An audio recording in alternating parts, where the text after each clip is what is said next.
pastor lançou o convite, anunciou o convite, a primeira coisa foi, não sei se eu disse pastor, mas simplesmente vou dizer agora, não tem outro melhor para convidar. Eu disse isso, né? Não é melhor convidar outro, não, a minha vontade é que a igreja tenha o melhor, né? Mas ele insistiu e eu acabei aceitando.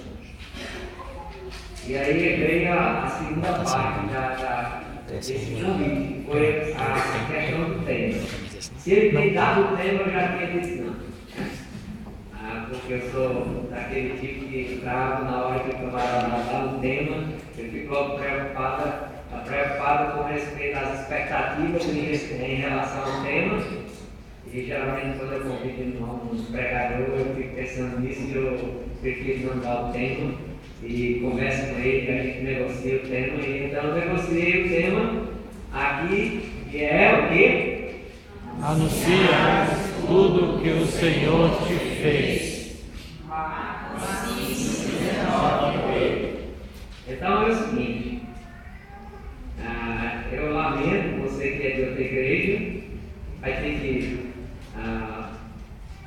perder amanhã o domingo, porque eu vou anunciar coisas aqui que poucas pessoas aqui sabem, tem gente aqui que nem sabe o que eu vou contar, o que Deus fez por mim, e eu vou fazer em 3 capítulos, como uma novela, né?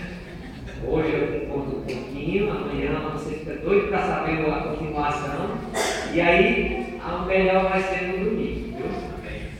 Infelizmente você que é pastor, que vai ter que pregar na sua igreja, o que pode acontecer é alguém da sua igreja fugir, alguém que está na sua igreja não quer saber o que é no domingo, né? Então não prenda sua ovelha se ela for rebelde no dia do domingo, tá certo? Mas queria dizer que uma coisa, a esposa não pôde vir porque nós temos animais que precisam ser cuidados e esses animais tem uma que não se dá com ninguém, precisaria de muito tempo para acostumar, uma cadela, né? Então é bem complicado, né, para isso. E ela continua com aquele mesmo negócio de ver o cachorro, o gato abandonado e não resistir e levar para casa, né? Então não vou dizer nem quantos gatos a gente tem, nem cachorro, né? Mas um bocado, né? Então ela só quer dizer uma coisa, ela não se conforma, ela não me perdoa ainda hoje porque eu saí daqui. E quando eu disse que ia sair, ela disse, mas eu não vou. Eu disse, pois então você fica. É o fim do nosso amor, ou do nosso casamento, né? Mas aí ela se submeteu, mas foi arrastada, né? Só sei que ela tem um nome muito especial. E talvez ela não fez tanta questão de vir, porque talvez ela resolvesse ficar por aqui e aí o problema já veio. Mas é um prazer muito grande ver cada irmão, né? E fiquei muito feliz com o Ministério do Pastor Rodrigo, que deu continuidade, porque o trabalho aqui, né? A gente confiou a ele confiou ao Pastor Rogério e os que têm colaborado nesse ministério. E os irmãos disseram que eu não deveria sair, mas eu sempre disse, não sei se os irmãos estão lembrados, olha, cada pastor tem um ministério numa determinada área. E é bom que haja mudanças, porque um faz uma coisa, depois outro desenvolve outra área da igreja, e eu sinto que o meu tempo chegou, né? E os irmãos que disseram, mas agora é o tempo de você desfrutar das bênçãos, né, do crescimento que a gente passou, e é o que vocês vão ouvir, o que Deus fez para me sustentar aqui. Porque, irmãos, antes da gente ler o texto, eu vou dizer algumas coisas que vocês talvez nem saibam. A primeira vez que eu ouvi falar do trabalho aqui no Batista Regular, ou trabalho aqui no Distrito Federal, foi porque eu era pastor de uma grande igreja lá em Fortaleza, uma das melhores na época em Fortaleza, e tinha várias congregações, e uma delas estava sendo cuidada pelo missionário Evas. E quando ele organizou a igreja lá, a congregação da igreja, a gente tinha um bom relacionamento e ele disse assim: olha, eu estou indo para Brasília, mas eu gostaria que quando o irmão saísse daqui, fosse trabalhar comigo em Brasília. Então, quando eu senti que era a hora de sair da igreja, estava num bom momento a igreja, que eu gosto de sair da igreja quando está lá no topo, né? Não quando está com muito, quando tem esse problema, quando tem alguma confusão por lá, não. Eu fico até ficar no melhor, aí eu saio, né? Então eu pedi demissão e liguei para ele em seguida, né? Porque eu pedi demissão em segredo, ninguém sabia, na sessão eu li, a última coisa foi ler a carta pedindo demissão. Então, a igreja pediu, já que é irrevogável o seu pedido, nós queremos pedir que o irmão fique 3 meses. Quando eu liguei para o pastor Elvis, ele disse: irmão, é o seguinte, a igreja aqui acabou de se dividir por causa da renovação carismática. E nós não temos condições financeiras para nenhuma de assumir com o irmão.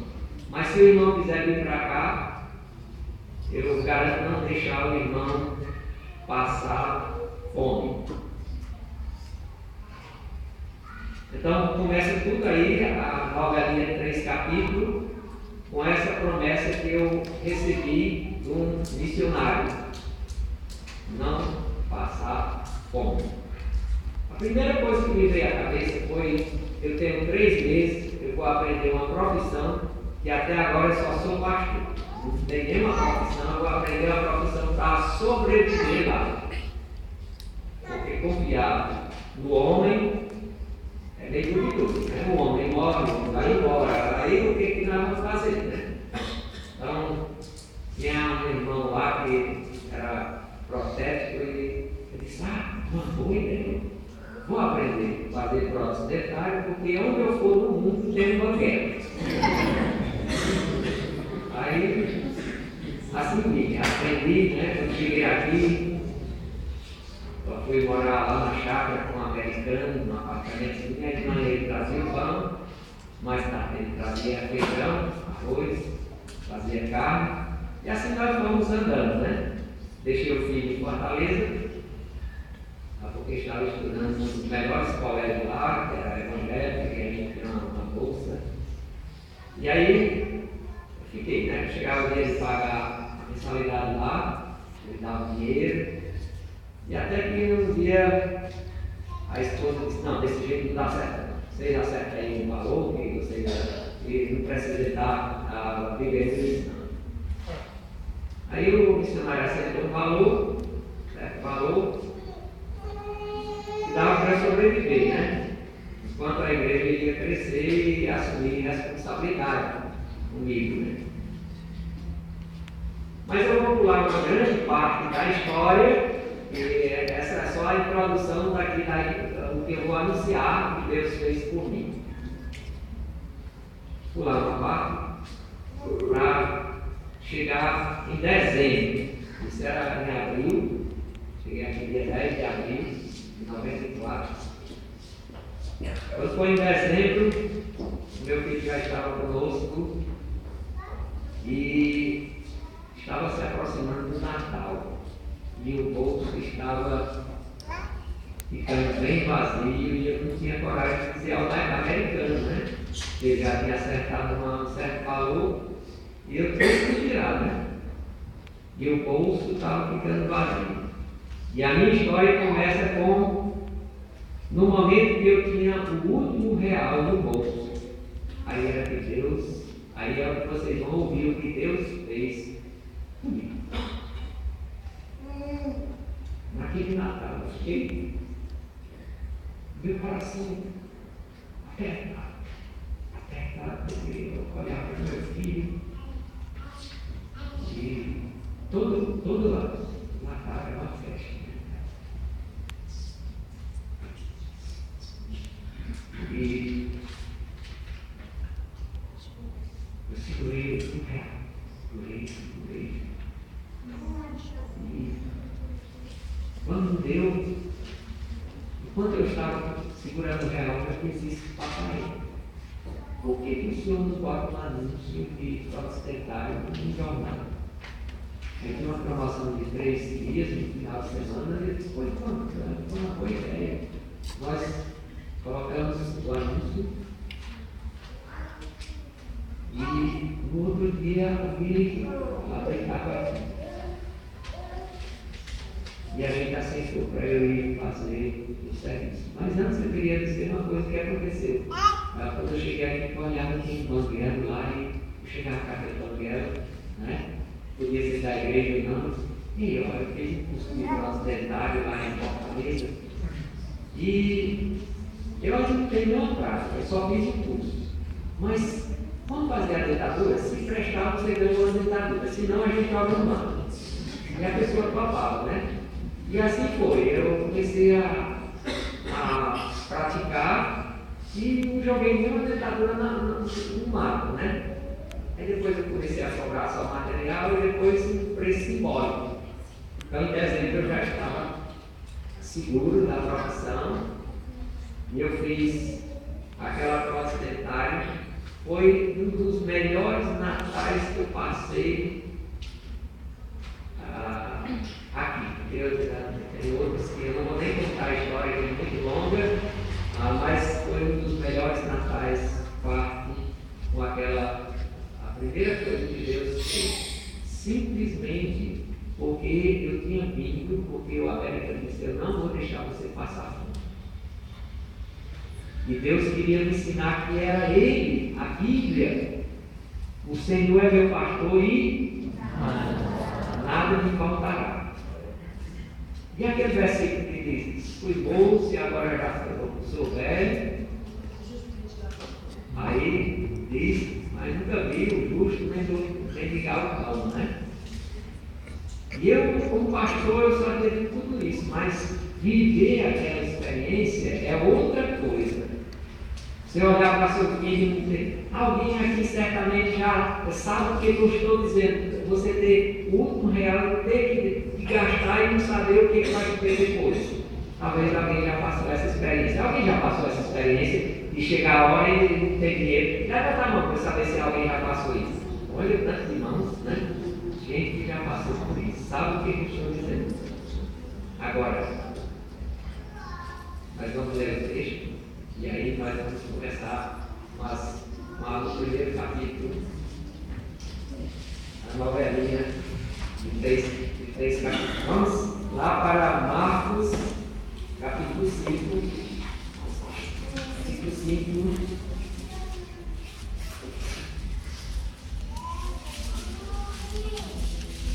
Então, os capítulos da novelinha, né? Vou chamar de novelinha, desculpa alguém que se escandalizar com a palavra novelinha, né? Mas eu quero só dizer que é só a introdução da nossa meditação aqui no capítulo 5 de Marcos. Coloque a sua Bíblia à disposição de quem está aí ao seu lado, sem Bíblia, principalmente os estudantes.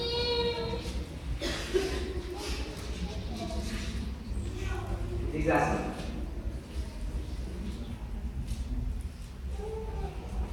Entrementes chegaram à outra margem do mar, a terra dos Gerazenos. Ao desembarcar, logo veio dos sepulcros ao seu encontro um homem possesso de espírito imundo, o qual vivia nos sepulcros, e nem mesmo com cadeias alguém podia prendê-lo, porque tendo sido muitas vezes preso com grilhões e cadeias, as cadeias foram quebradas por ele e os grilhões despedaçados, e ninguém podia subjugá-lo. Andavam sempre de noite e de dia, clamando por entre os sepulcros e pelos montes, ferindo-se com pedras. quanto de longe